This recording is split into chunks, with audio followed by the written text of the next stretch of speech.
राम राम. स्वागत आहे तुमचं नवीन एका ब्लॉग मध्ये. आपल्याला काय संध्याकाळी आली होती एक ऑर्डर.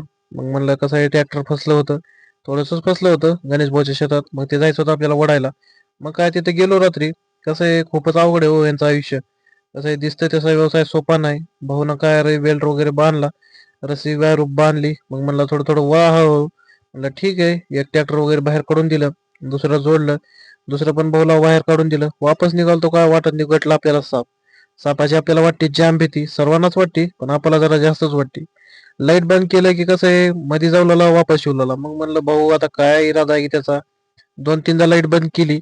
मग काय भाऊ म्हणला आपल्या आपल्या दिशेने गेला. ते पण मुख्य प्राणी काही करत नाहीत हो, कसं आहे थोडासा वेळ जाऊ द्यावा लागतो. मग म्हणलं ठीक आहे, रात्री येऊन झोपलो. सकाळी सकाळी उठलो, जरा आपल्या ट्रॅक्टरचा निघाला होता काम. म्हणलं हायड्रोलिकचं जरा काम आहे, जरा बघून येऊ. इथं आलो होतो भारत मोटर्सला, तिथे जरा मेकॅनिकला वगैरे भेटलो.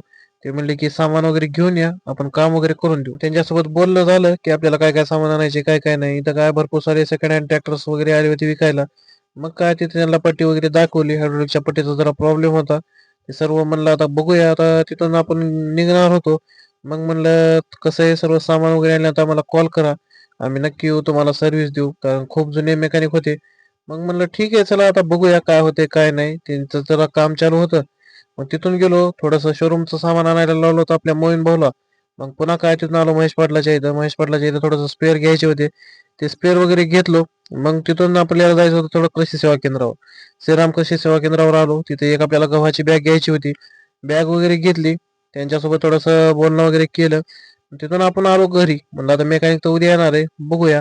मग तेवढ्यात काय शशी भाऊचा फोन आला. म्हणला वरी चला, विशाल भाऊच्या इथं जरा गाडी फसली आहे, आपल्याला गाडी ढकलायला जायची. मग म्हणलं भाऊ चल, काही अडचण नाही. कारण आपण रात्री ढकलून आलो होतो. दुसऱ्या रात्री भाऊला म्हणलं आता जीसीबीची चाले, ट्रॅक्टरनं काही निघणार नव्हती गाडी. मग काय भाऊनं जीसीबी घेतला आणि अनवर भाऊ आला होता. म्हणलं चला आता जाऊया.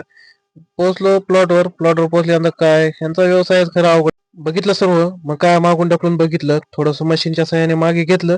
त्यानंतर म्हणलं आता भाऊ लाव जोर, एक बार पुढे ढकल, म्हणजे कसं आहे त्यांना पण मोकळं, आपल्याला पण मोकळं. काय अनवर भाऊ तटतोय, 76 HP मशीन आहे. भाऊनं लावला जोर आणि एका झटक्यातच काय ट्रॅक्टर बाजूलाच काढलं. मग म्हणलं चला आता, थोड्या वेळानं पुढे थोडंसं जाऊन अडकलं होतं, ते पण ढकललं. मग म्हणलं भाऊ इथलं ट्रॅक्टर वगैरे आपण त्यांना दिलं काढून. तिथून निघालो आपण घरच्या दिशेने. मग काय पुढल्या लोडरमध्येच माणसं बसली होती.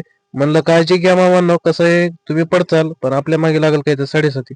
मग काय बाबा तिथून मशीन वगैरे काढली, लावले दणक्यात गाणी आणि निघालो गावाकडे.